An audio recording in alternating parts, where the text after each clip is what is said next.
This is Nice Guy Eddie, and you're listening to In My Humble Opinion on Rainbow Radio. I'm joined tonight by poet and author John Kaniecki, whose 2016 memoir, More Than the Madness, shares his experiences with bipolar disorder. John, welcome to the program. Well, thank you, Eddie. I'm very happy to be here, and thank you for having me. Now, right up front, this is a pretty incredible book because this is very personal. This isn't clinical at all. This is all about your own experiences. And as I was reading the first chapter, and other chapters will, but particularly right up front, I'm thinking, this is something that every first-year psychiatry student needs to read. Yeah, I think something like that, you have to get away from the clinical aspect. Yeah. You have to look at the human aspect, and that's something that's missed in the whole thing. So just for some background, tell us a little bit about it, just to kind of give people an idea of what this is all about. Well, More Than the Madness deals with my life from when I was born till, I don't even know what age, 24, somewhere around there, where my mental illness stabilized. Mm-hmm. At age 24, I got put on a medicine called Clozaril, which was experimental in America at that time. Actually, Clozaril was in America, and then people died from it, so they quit using it. Mm. And then it came out in Europe, and they had success in Europe because they made the patients take blood tests every week. So since it was successful in Europe, they brought it back to America. Right. And then I was put on that. So the time period of what happens, it was from my childhood till I was stabilized on that medicine, and it's just like an intimate exposure in my life and what went on and what led to my illness. But the whole idea is trying to paint a bigger picture of a human being, mm-hmm. that even though I have a mental illness, I'm not defined by that illness. Right. And that's the title, More Than the Madness. Yeah. That I am a human being despite what I am. Right. That mental illness. You know, because you look at all the what do you want, propaganda or misinformation? Sure. Well, there's a stigma. There's a stigma around it, to be sure. Yeah. And I've experienced this myself. It's never the same thing from person to person, but certainly, I take antidepressants, and I say that, and people sometimes are like, wow, you just go out and say that to people, and like, yeah, well, what's the big deal? But, there is a stigma about that, to be sure. Yeah, and I think 1 out of 6 people have psychiatric problems or something like that, and those are just the ones they diagnose. I mean, somebody like Trump, he's got serious psychiatric problems. There was a joke in the back of my head going, I think it's more like 1 out of 2 based on the last election, but I didn't want to be insensitive, but I'm glad you brought that up. Yeah. Oh, yeah. Now, it's interesting because, you cover the different drugs, different effects of it. You cover the treatment that you received from a lot of different doctors, and there really was a wide range of doctors, but it sounds like for the most part, the good ones. Now, this was years ago, but it sounds like the good ones were few and far between. That for the most part, this was a very negative experience, at least in the healthcare system, in psychiatric hospitals, dealing with psychiatrists. It doesn't sound like this was like a whole lot of people knew what the hell they were doing, honestly. Yeah, there's a lot of hit and miss. It's like a hit and miss thing. Yeah. If you get a good doctor or a good social worker or a good technician, mm-hmm. Consider yourself fortunate and blessed. Right. If you don't, and with me, I had a lot of support that my parents would come visit me, at least my mother a lot. Yeah. And so I wasn't there on my own. If you're there on your own, it's not as good, and you just get lost in the system. Like in the first chapter, Tim, he was just lost in the system. I had no support, and whatever they wanted to do with him, they could just do with him. Right. And honestly, at that point, it's either some view it as a problem, some view it as a paycheck, and neither's really, neither is focused on the patient. Yeah, like my first doctor was so horrible. He would, in the book, I describe what he does is he would come in and say, how you doing today? I say, fine, can I get out? And he says, no. And he cuts out of there, and I don't see him till the next day. And I'm charged like $100 for that visit. It sounds like a good racket if you can get into it, but oh my God, that's just... Yeah, it is a racket. Yeah. Yeah, if that's what you want to do. Right. And you have no care. Yeah. Now, the time period that you're describing in that, though, is the late 1980s, if I'm not mistaken? Yeah, it's 85. I went to college, so okay. 87, about that time period. Yeah. And then there was like 7 hospitalizations. Right. Then I stabilized for a long while, and then I had 2 subsequent hospitalizations. The most recent 3 years ago, I think, if I can count time right. Okay. So, Do you think that in general psychiatric care has improved from the medical system standpoint, the healthcare system standpoint? Yeah, I've been so far out of touch with it. A lot of it is what you make out of it, because there's only so much the doctors can do for you. And if somebody is listening to this, I had a friend who killed himself just recently, unfortunately. Oh my God. And Frank, and we knew it was coming. We knew something bad was coming because he'd keep on quit taking his medicines. Right. Never quit taking your medicines. I mean, that's how I got put in the hospital the two subsequent times. Yeah. One time I got messed up on the dose and I got put in, and the other time I was cheating because I wasn't working and I had to be in Brooklyn at 5 o'clock. I had to leave to go to Brooklyn every morning at 5 o'clock. So I was cheating on my medicine and wound up going back into the hospital. Right. So unfortunately, and with Frank, he kept on cheating, kept on quitting, and he wound up in the hospital. And the system definitely failed him. Yeah. Because he would wind up in the hospital, he'd be out in 2 weeks, and not time enough to stabilize. Because Eddie, as you know, this country, materialistic as it has been, it has gotten even more materialistic in some aspects. Sure. And the insurance companies dictate how long you stay in the hospital. Absolutely. Well, that's the other thing is you've described months and months at a time way back when. You're talking in terms of months. And in my experience now, I've had several family members, and I'll just leave that vague, because again, there is stigma and there is privacy considerations, but I've had several members of my family now, more than a couple, that have had stints in psychiatric hospitals, and I'm talking days, a handful of days, months would be unheard of. And we're talking days. And in these cases, okay, it worked out. They got, but they also had good support as well. They had a lot of exterior support, and, money always helps too. When that's not as much a consideration, like most things in life, you can afford a better doctor, you can afford that follow-up care, et cetera. But you're talking about months back then, and I was just struck by that because I'm like, wow, a month, more than a month. I'm like, oh my God, my experiences have always been 3 to 5 days. That's it, tops. Yeah, the usual hospitalization back then was a month. Yeah. But then, since I was committed, it's a different circumstance. Right. Because 2 doctors said I was a threat, and so I had to go. You have to go through it. It's like a different system. Yeah. And like I described in the book, even if you, the first time I was in the hospital, I was committed, and I went to the voluntary wing. And then I said, I'm going to sign myself out. And they said, well, and they told me this straight out. They said, well, if you sign yourself out, the doctor's going to review it, and he's going to have you committed again. Then I'll be back. Yeah, I know that's the other, and it varies from state to state, but the whole idea of voluntary, it's like, not really.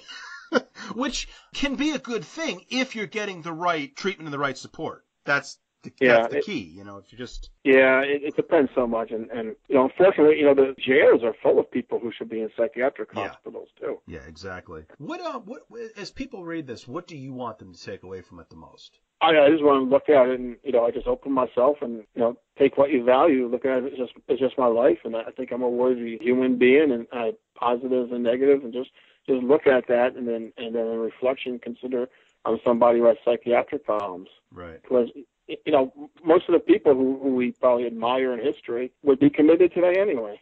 That's true. Now, you spent a lot of time talking about growing up, particularly middle school, high school. Several chapters there. Yeah. There was a lot of violence in your youth, a lot of fights. Yeah. Well, I guess I'm just curious about that. And was this do you think this was maybe an early manifestation of this, or was there? Because I guess I wasn't entirely sure as I'm reading this.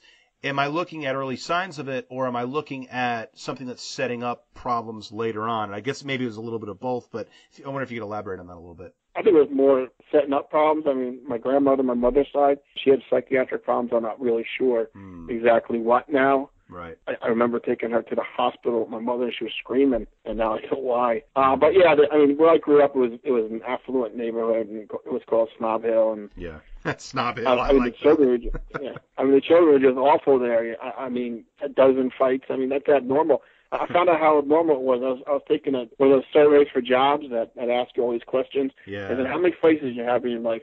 0, 1, 2 to 3, 4 to 5, over 6.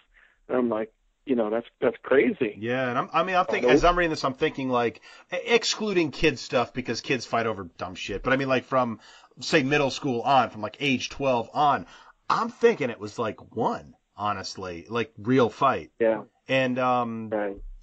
So yeah, it was interesting that, and it was not always, you talk a lot about bullying, but it was not always bullying. It seemed like as often as not, it was friends or just acquaintances or whatever. I mean, there certainly was no shortage of bullying, though, as well, as you. No, and I think a lot of it, that's where my paranoia started, like in high school. I thought people, I think people had to get you. But I just realized, eventually realized in life, is like, I'm not that important that people are going to focus on me. Right. Well, yeah, but when you're in middle school, you don't have that perspective, and some people are focused on you. But I'll say, I kind of enjoyed life when I was young because you don't have any perspective to draw from. Even though it's terrible, you don't realize it's terrible. Yeah, that's true. It's good. That's true. So. Given that you talk a lot about your upbringing, and I guess one thing I wanted to say about the upbringing, because it is not, as you describe it in the book, and I can only go on that, of course. I didn't experience it firsthand. I only, we're just talking now, so I'm going on what's in the book. It was not, I don't think, what most people would consider a healthy upbringing. Not at all. Yeah, not but I guess on the other hand, I'm trying to think how abnormal this might have been, and I guess I'm thinking of it in terms of contributing to, again, problems later on in life, etc. Because would you say, for example, that you were abused? Because you didn't actually. I don't think you said that specifically in the book. It depends what you call abuse. And exactly. Now, my sister got a degree in psychology. Mm-hmm. She says she wasn't abused because she worked with.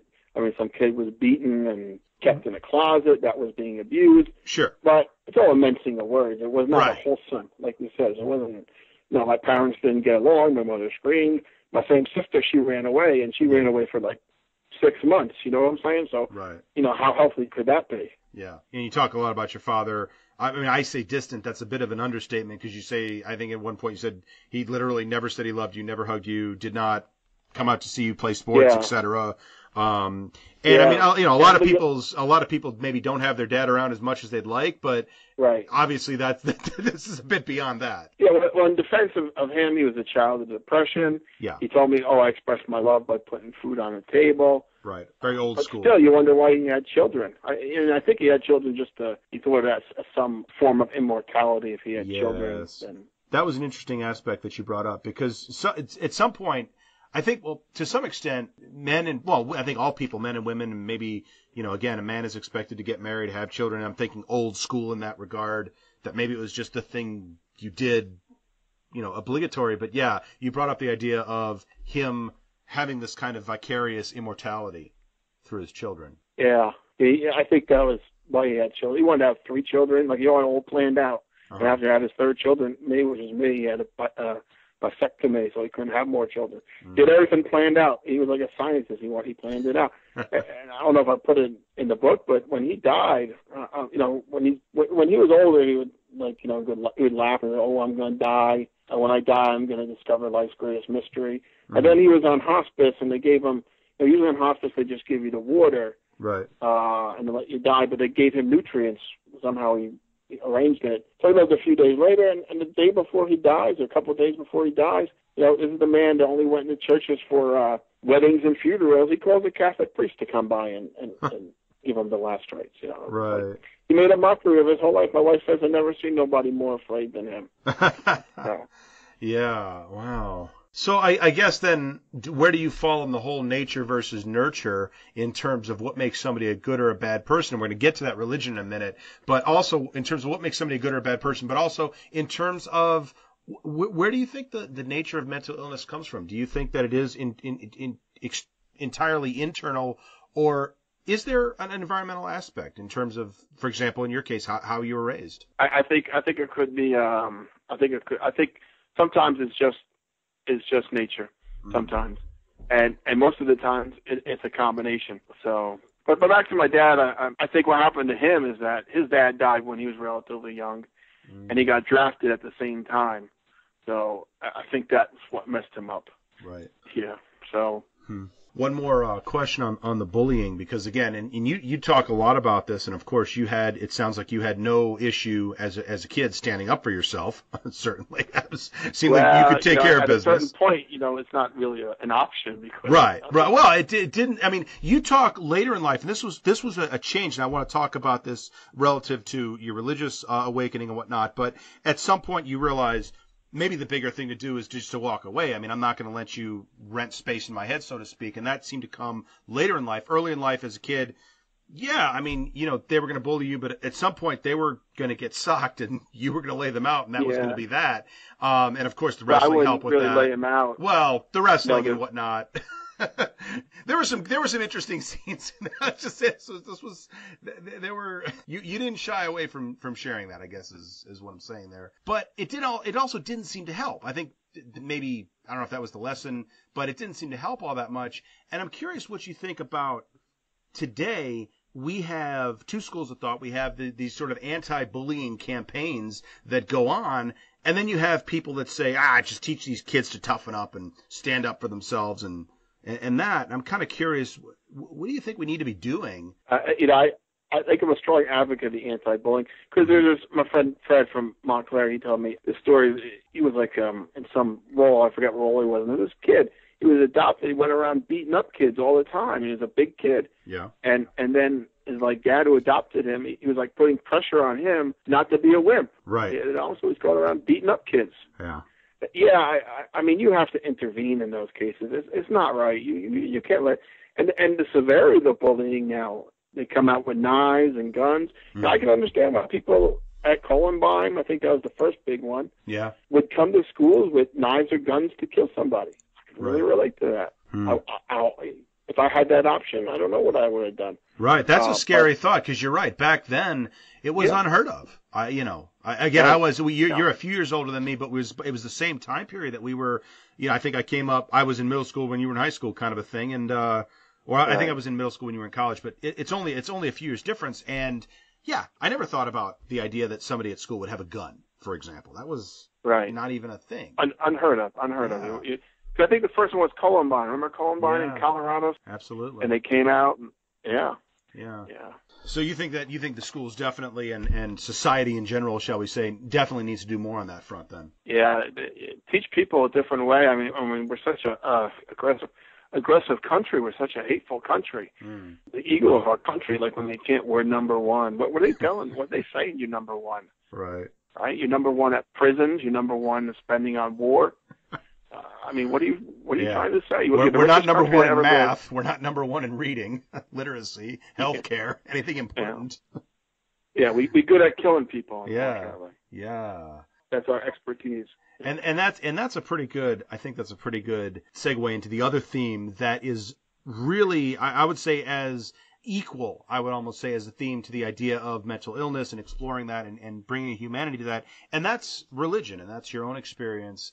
You talk very much about finding Christ, religious awakening. Right. Now, does this carry through in your life then to this day? Oh yeah, sure, definitely. Okay.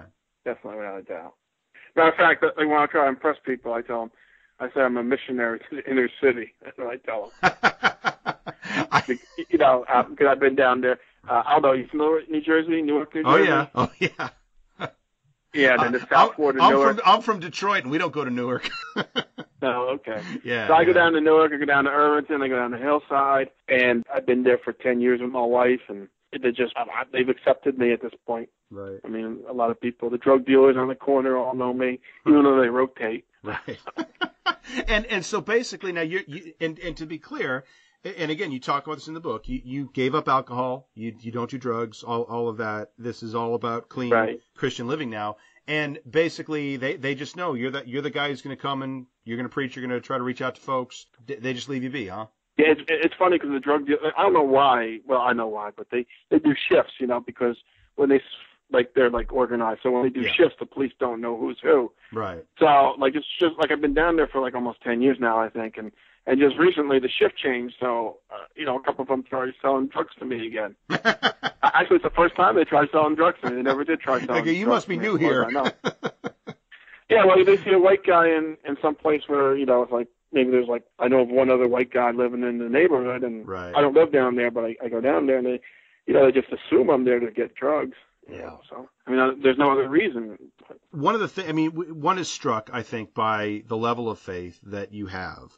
But I'm curious then, because you're very aware of, you're very open and aware of the fact that you have mental illness, and you talk in the book about how there are times in which, during periods of mania, that the religious zeal really got kicked up a notch. That you started thinking of yourself as a prophet, really, And I guess I wonder, being aware of that and knowing and seeing that these two are tied together, is it ever difficult to sort of keep the faith on a more grounded level?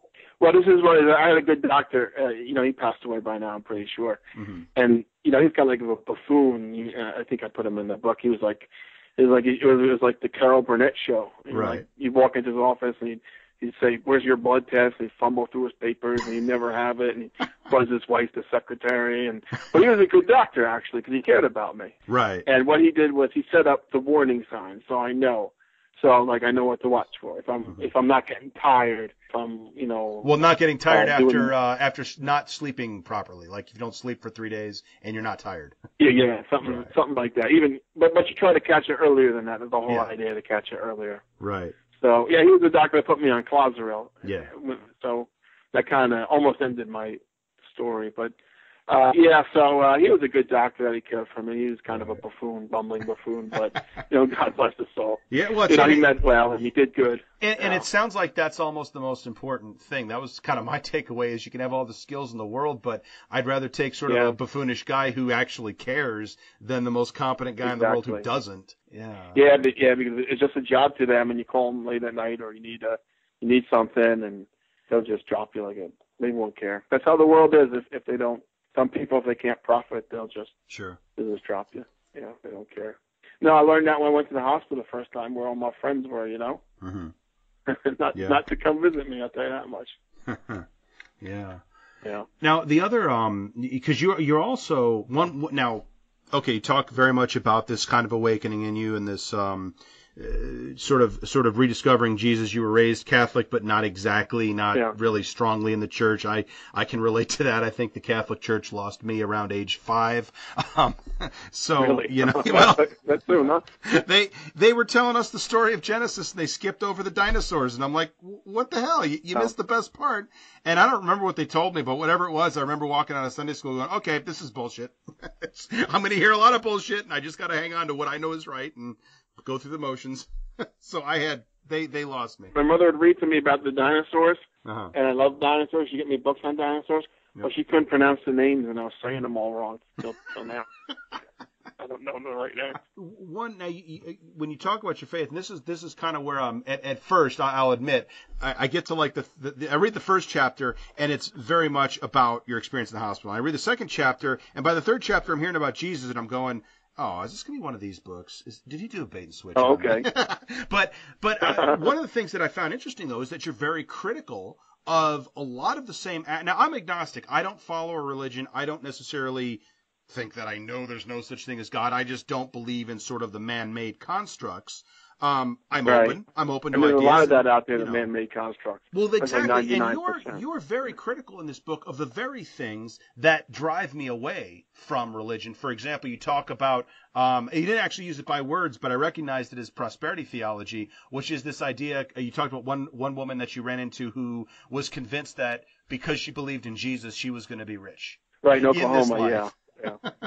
And I'm like, prosperity theology. I know that one. I've had experiences with that. Yeah, the riches in Christ. She was quoting, I think, exactly. Maybe Ephesians or something like that. Yeah, the riches in Christ, and she just make a lot of money. And she took that to mean money in this world. And there are a lot of people who do that. I mean, that's kind of the basis for Republican Jesus, I think. Yeah, Republican Jesus. Yeah. It goes back to the Puritan thing. They have the health and wealth gospel, and then it's antichrist if you really want to define it. Yeah. I mean, the Jesus that you describe. Now, again, I have to admit this. This goes back to, I think, the failing of the Catholic Church to instill me with any kind of wonder or faith or anything. The idea of Jesus as a savior, the idea of salvation, never really meant much to me. But Jesus to me was always a teacher, and that's how I always thought of him. And the Jesus that you describe, that you believe in, and that inspires you, sounds a lot like the Jesus that I knew growing up. Doesn't sound a lot like the Jesus that I hear about on TV coming from, the loudest of his followers these days, it seems. Oh, no. I'm in the Church of Christ, and that's a unique creature unto itself. Mm-hmm. And we kind of think of ourselves as the only ones, but we'll leave that aside for a second. But all those people on cable TV, I could just take a big red X them out. It's all like, if you notice, sometimes I'll watch it and not really, but I get a laugh out of it because no matter what they're talking about, it always comes down to giving them money at the end. Oh, yeah. So, yeah. Well, we all know that Jesus needed all the money to build these great and glorious temples. Wait, no, he wasn't about that at all, was he? He was about feeding the poor and clothing the homeless and giving people free health care. Right, free health care. And so the misuse of of religion is also it's a big theme. I'm also curious though, because it's not as bad these days, and it's not as bad with most sects of Christianity, especially, for example, I don't think the Catholic Church interferes too much with this, but religion doesn't exactly have the best record when it comes to where it blends with psychiatric care, though. Certainly, it can be a foundation. It can be a rock, I suppose. But you have like the Scientologists who are actually opposed to proper psychiatric care. I think when it comes to the Christians, the example I think of is Sung-Wi Cho, who was the student who shot up my alma mater, Virginia Tech, and killed, I don't remember the exact number, it was 20-something, I want to say 21 students.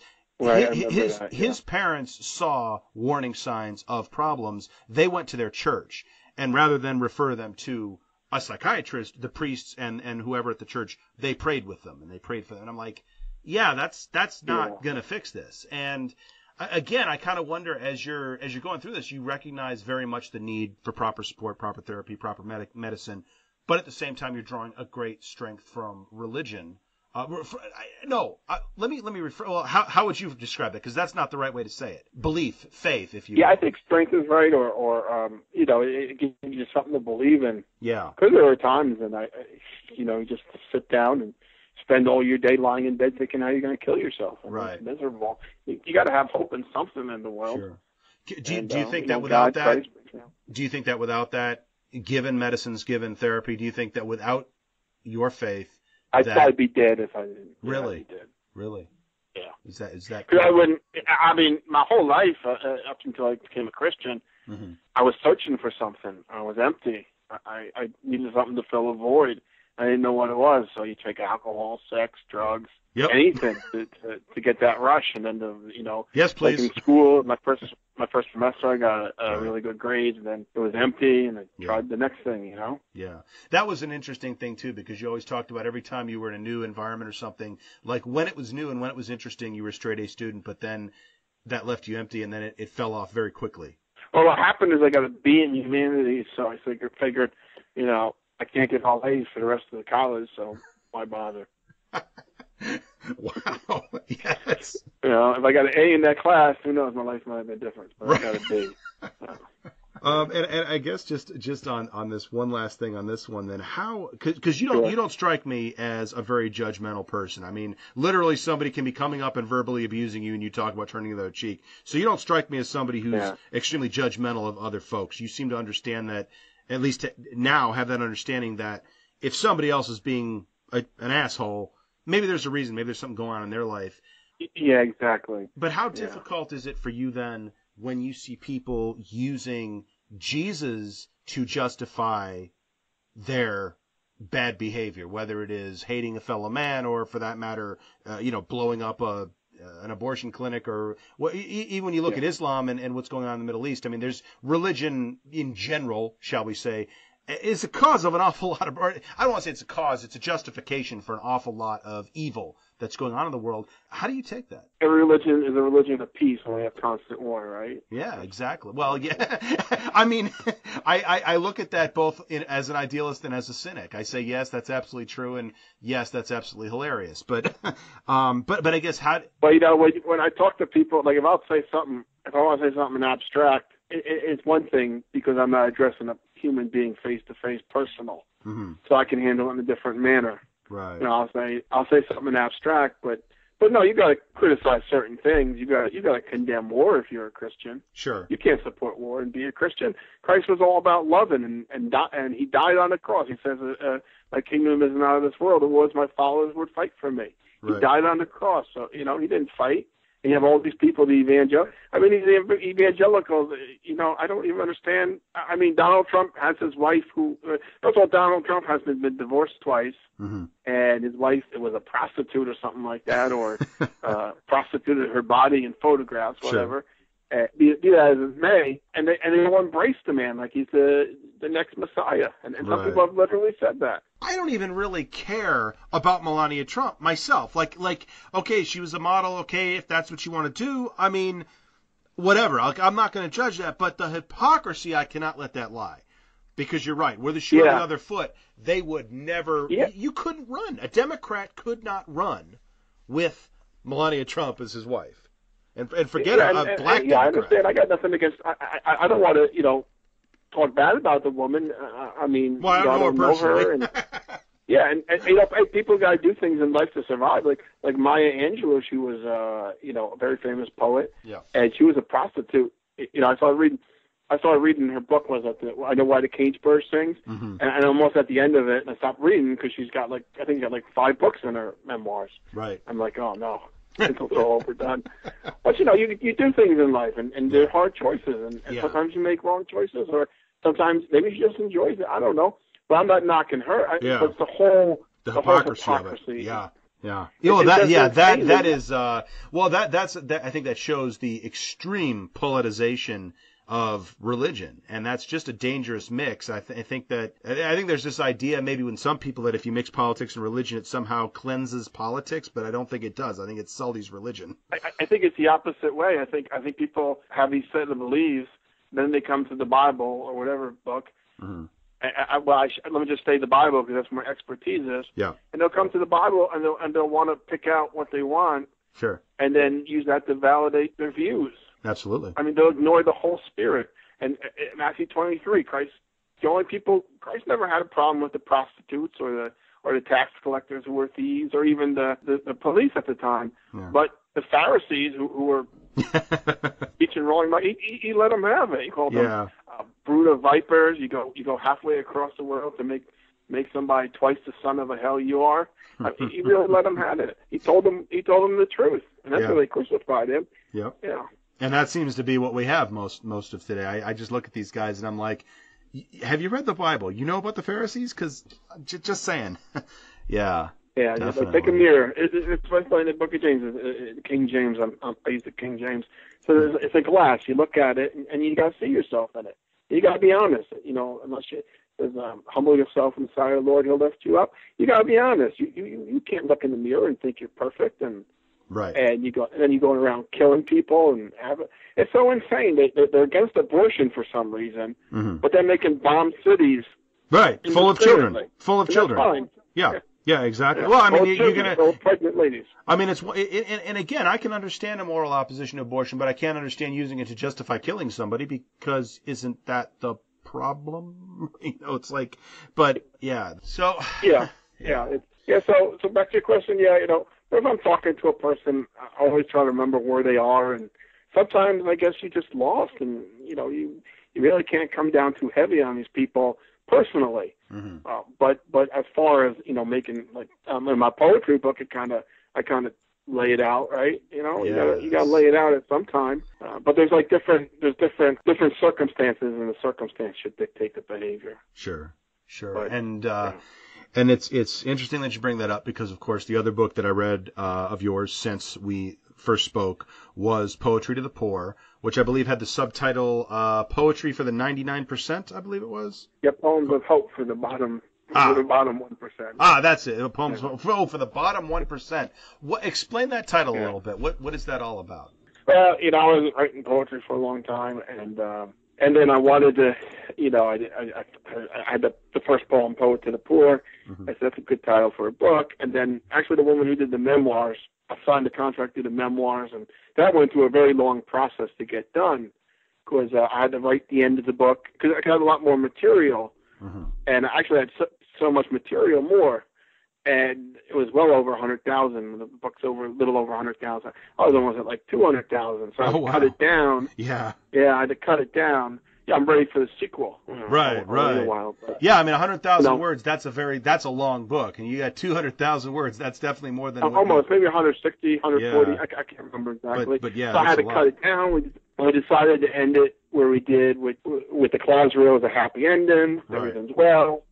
People leave on an upbeat note, and but then I had to write certain chapters that I had planned out to write. And then she she said, well, why don't we try getting this published by a real publisher, like one of the big names. So she started acting as my agent, and that didn't work. And then I entered a Christian publishing company, and then I won. I was in the top 10, and then I had to wait longer. So that book kept on getting delayed for various reasons. Then the editing, she was using interns because she's a small publisher, and the intern messed up the book, and there's all these things that kept on delaying. I thought the book would never come out. Right. But in the meantime, she decided to do Poet to the Poor. And I had it in my concept that I'd like to put, and I put, most of my best poetry in it. Yeah.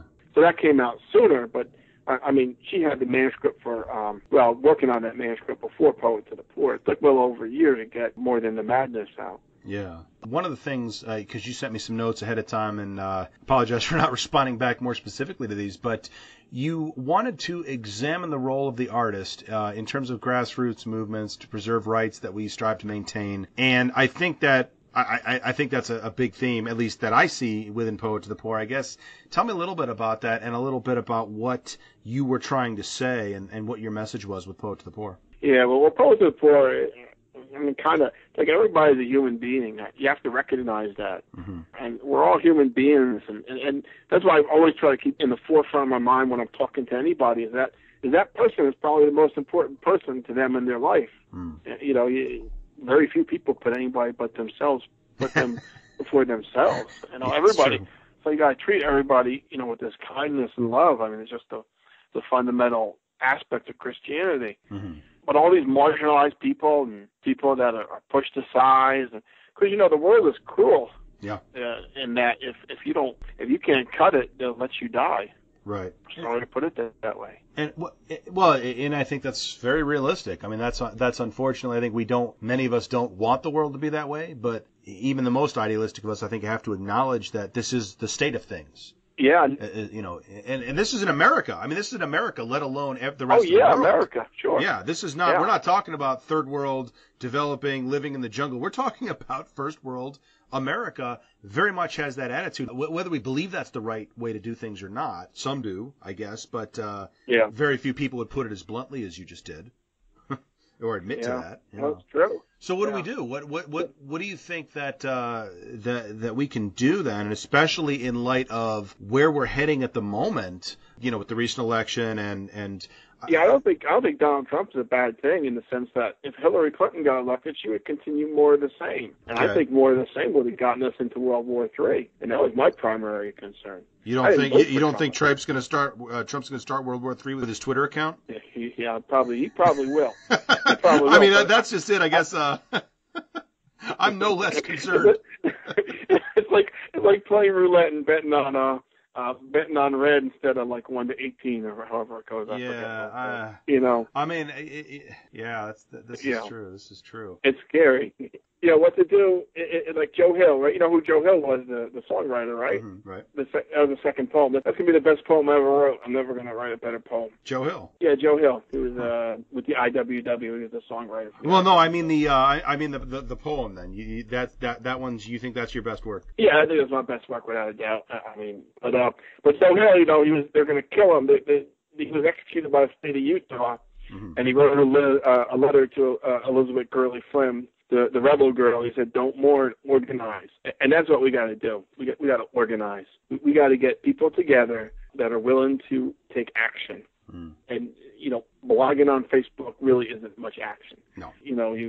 I belong to a couple organizations. I belong to Women's International League of Peace and Freedom. We're a pacifistic group.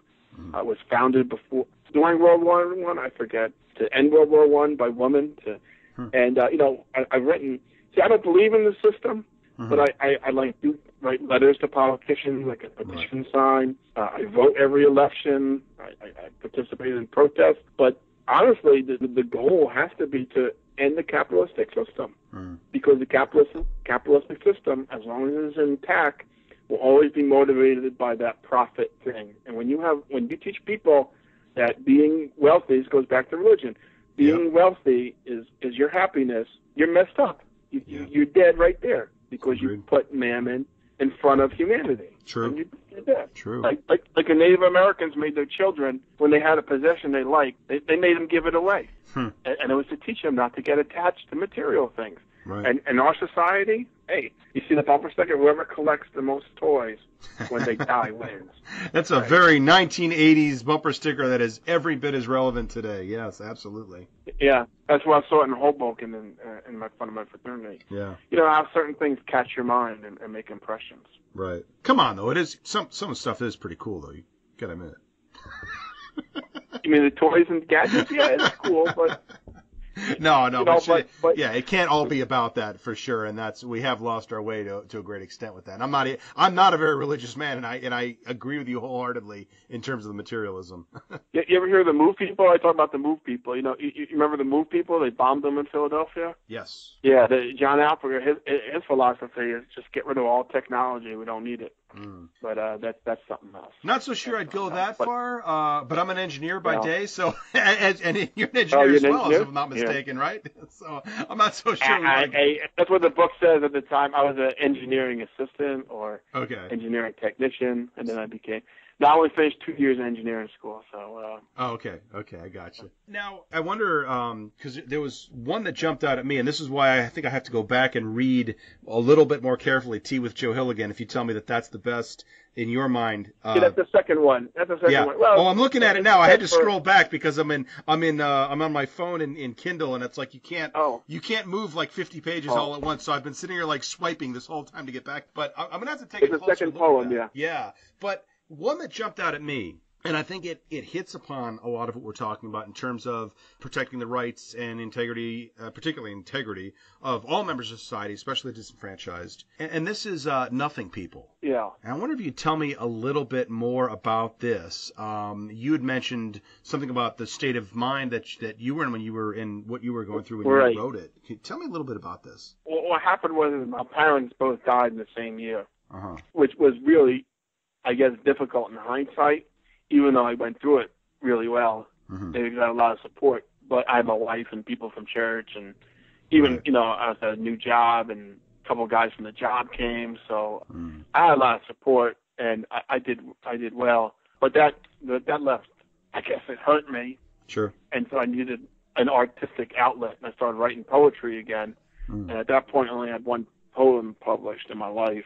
And so I had this job, and it was doing customer service at some, I don't want to say, maybe second-rate, third-rate company, Right. So I was doing customer service, and I was a very diligent worker. I believe in being a good slave because it maximizes your influence, and it's Christian, Yep. If you're a terrible worker, no one's going to care about you anyway. Right. But I was a very good worker, but what happened is in the summer I'd be overwhelmed, and then during the winter there'd be no work. Yeah. But they couldn't get rid of you because they needed people who were intimate with the knowledge. Yeah. And it was like the first part, like I'd write poetry at work, and they would think I was busy. I was better reading books than books.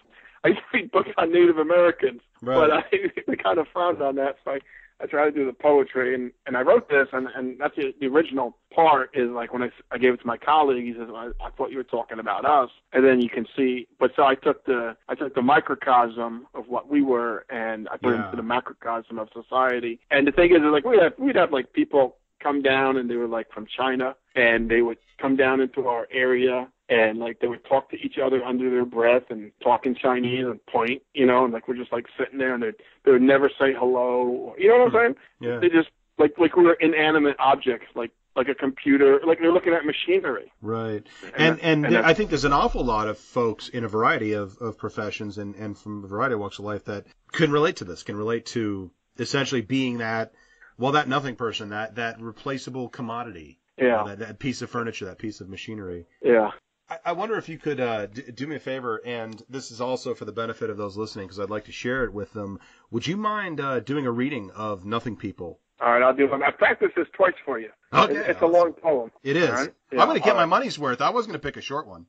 So it's like, no, what's good about the book, what I like about the book is that people like different poems in the book. They had different favorites. Yeah. That was a good thing because you always question yourself as an artist. It don't matter how talented or how little talented you are. You're a human being. I mean, sure, like if Adele puts out a song, I don't know who's popular, but if she puts out a song, I'm sure she second guesses all her material. at Sure. some moment in time. Like, is this a good song? Right. And then, be number one. So I really appreciated the fact that people like different poems. Sure. Because that kind of like validated the choice. Because I have an enormous amount of material. Okay, well, you're Nothing People? Absolutely. Okay. Nothing People by John Kaniecki. We are nothing, but still I insist we exist. They walk on by and give us a foreboding look. They see us, but they never say hello. They do not even give their head a nod or in any way acknowledge that we are there, let alone they care. It was as if we were a criminal or crook, or something dreaded to fear, or something they'd like to disappear. I guess we are acceptable. After all, our numbers are great. In fact, we are the majority. Perhaps they still contemplate their final solution. Their science claims we have no soul, a byproduct of evolution, one I'm afraid that has not made the grade, but is destined to be no more like the dodo bird and dinosaur. We whisk the brooms wiping clean their street, cleaning the garbage littered below their feet. We rise early to fill up the shelves from bottom to top, to do in a hurry so we are not present as they shop. In their factories, we robotically work the line. We make everything but have nothing to say. It is mine.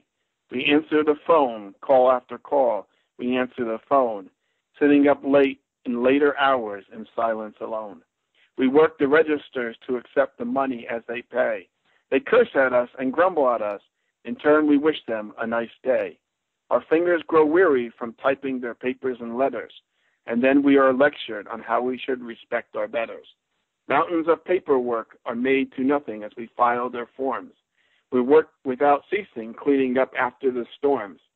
We cut their grass and carefully rake up the leaves. We dig the grave as a family weeps and grieves. Basically, we do whatever they refuse to do. Anything that they declare to their own, it is beneath you. Oh, and one thing more, we always fight their war. That is the plight of the poor, and that is why we are nothing people and nothing more. The lesson we learn from their lack of concern, when we perish and die, not a tear do they cry, not a lamentable sigh. They slaughter our youth, it is truth. They do not care. They only recite hypocritical, vain, empty prayer. We fill their prisons. The odds against us are stacked. Such harshness in life's lessons. Their jails are packed. Their psychiatric institutions offer no solutions. Crowded and huddled together, condemned to the slums, where our comrades, the roaches and rats, frequently comes. They repeat their mantra, reinforcing it time after time after time. Stay in line. Stay in line. Stay in line. One day it will be your hour to take your place and share the power. But I have lived long only to find it will never be in my time. And to every single generation, they have given the same presentation. Believe in our lie, as in masses of nothing people die. Their schools are tools to make us fools. Stay okay. Please obey all the rules. If you work hard and sacrifice, your life will be rewarding and nice. So I labored long and hard. My life, my soul, I devoted. And what was the reward? One of their own was promoted. An idiot, an absurd jerk, a lazy loser for whom I do all the work. He leisured as I labor excessively, day after day. Then comes the paycheck reality. I get 1/4 his pay. But everything they say is fine. Just stay in line.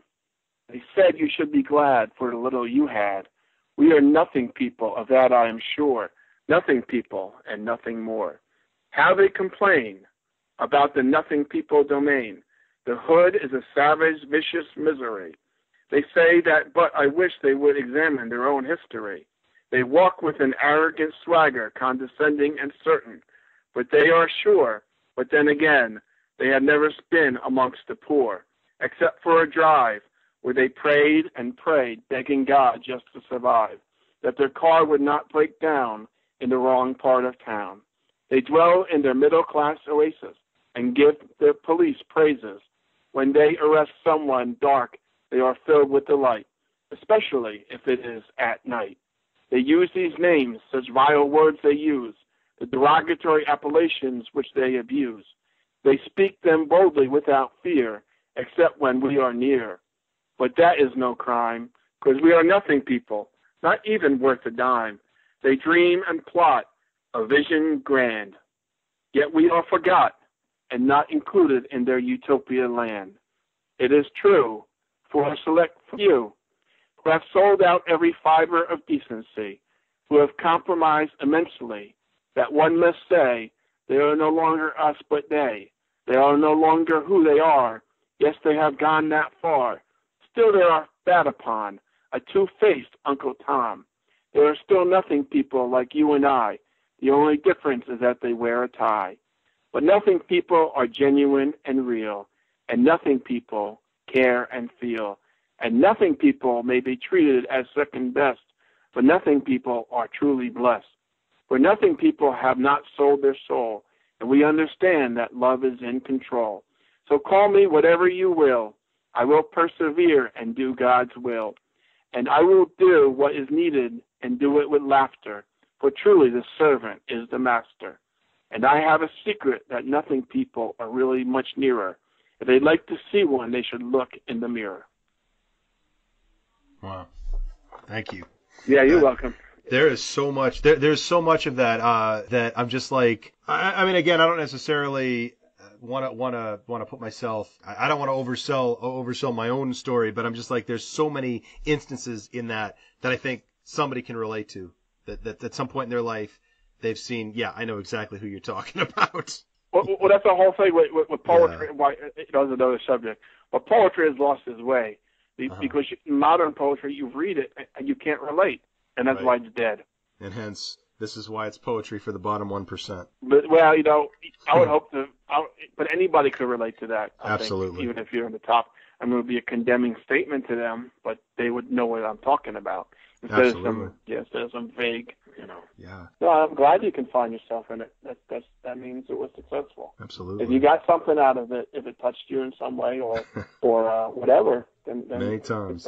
And I apologize because I'd forgotten how long it was, but it definitely there's like a lot minutes. going on there. Yeah. So what else have you got coming out? What's the next? Are you writing now, or is there another book coming out in the coming year? I got 8 books out now. Let me see if I can get to my page. One I self-published. I just want to see how it works. So my next project that's going to come out is I'm doing something for another group I'm involved with called Peace Action, and I'm editing a poetry book for their 60th anniversary. Oh, cool. Yeah, so I'm learning that aspect.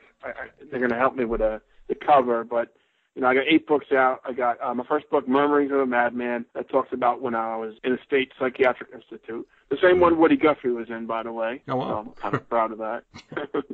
So that's Murmurings of a Madman. They got the 2 we discussed. I have Sunset Sonnets, which is about death and dying in a positive spiritual way. Then I got Day's Weather. That's like something I wrote very early on in my career, and I self-published that. Then I got Words of the Future, which is a science fiction anthology. Then I got a couple of horror books, one called Scarecrow, and then a sequel called Satan's Siren.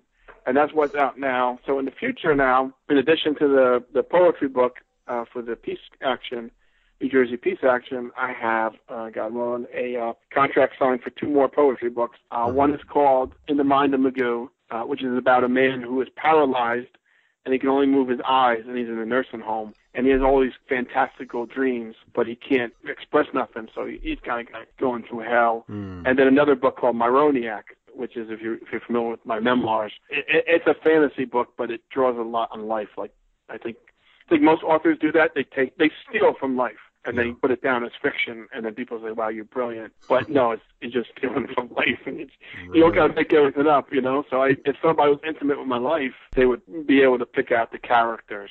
It wouldn't be hard. Gotcha. But it's kind of fun. It's kind of fun because I can make fun of people and myself at the same time, Before we close out, do you have a website? Yeah, my website is johnkaniecki.weebly.com. And it's a Polish name, so let's help people out with that. That's JOHN Weebly.com.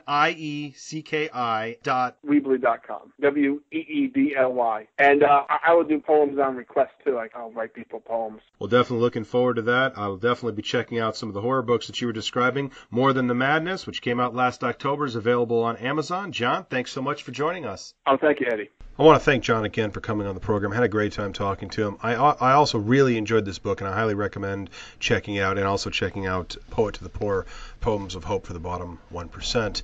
One of the biggest lessons, I think, the takeaway for me was just how much we lack empathy as a society. And I've just had so many examples come to me so recently about this, because the book talks about treating somebody with a mental illness as a human being first. And I'm interviewing another author in the next couple of weeks. We're going to have her on. She has written a similar memoir about her experience with MS, and she talks about a story in which she had a nasty note left on her car because she parked in a handicapped spot, and the note said, "You're obviously not handicapped. I can see there's nothing wrong with you. Why didn't you leave this spot for someone who needs it?" And this is a woman with a legitimate handicap and disability. You listen to you hear her story, and you realize that her life is also very difficult and very challenging, but nobody sees that on the outside. I've had personal experiences on this with my boys, because we board the plane early. We pre-board airplanes with them because they're autistic, and they don't do waiting in line very well. It's better for everybody if you just let us board. But there's nothing outwardly that looks wrong about them, so nobody sees what is needed. This is also why people can so callously talk about how one's sexual orientation, provided, of course, that it's different from the speaker, is little more than a lifestyle choice. You just choose to be gay. Or transgender, how you can take someone who's transgender and take their gender identity, which is something that they know to the core of their being, and simply hand wave it. You're confused, you're delusional, whatever, it's not real. And all of this, it all comes back to empathy. And that was something that I felt was really important about this. And this is one of the reasons that I think I recommend it so strongly. And also the next book that's coming up, which I will have on a couple of weeks, it is so important that we do not be so quick to judge someone by outward appearance and by taking our own experience and just sort of shoehorning them into it. It goes the same. There's another example would be the poor. You think about how quickly we are to give an obviously destitute homeless person who has no hope, no chance, nothing at all. We'll give them our pocket change. We'll give them a buck or two. But someone who has a job, who works 40 hours a week, but still cannot afford to live and is on assistance, we sneer at them in the grocery store. Well, we don't. I don't, but people do. As a society, we do. We denigrate anybody who is obviously poor because, you're not working hard enough. We don't know how long. We don't know what they're working. You realize how many people on food stamps work 40-hour weeks. You realize how many people who need assistance, handicap spots, other accommodations, who don't necessarily look outwardly to have something wrong with them. And then someone with mental illness who, yes, it's not a small thing. It certainly is something that can affect someone's life very profoundly. But at the end of the day, this is not a moral failing. This is not a reason to look at somebody as something other than a human being and to treat them as such. And I think that is a universal lesson that I think anybody can relate to and can benefit from reading and can benefit from sharing with others. So I thank John for writing these books. I really appreciate meeting him. I appreciate talking to him tonight, and I highly recommend you check out More Than the Madness on Amazon by John Kaniecki. As always, don't forget that Rainbow Radio exists to give the LGBTQ community a voice. So if you've got something you'd like to say or some questions or comments about anything you've heard here tonight, we would definitely want to hear from you. You can email me at niceguy9418@usa.com. You can leave a comment on my blog at eddiecabot.blogspot.com. You can friend me on Facebook at You can friend me on Facebook at Eddie Cabot. You can like my Facebook page, Nice Guy Eddie. You can tweet me at Nice Guy Eddie Cab. You can shoot something to my Tumblr at Nice Guy Eddie Cabot. No promises on that one, folks. And if you'd like to support IMHO, Rainbow Radio, and the content creators that we have on, like John, please visit my Patreon at Nice Guy Eddie. Thank you for listening. I hope you enjoy the rest of your evening. Keep it tuned to Rainbow Radio.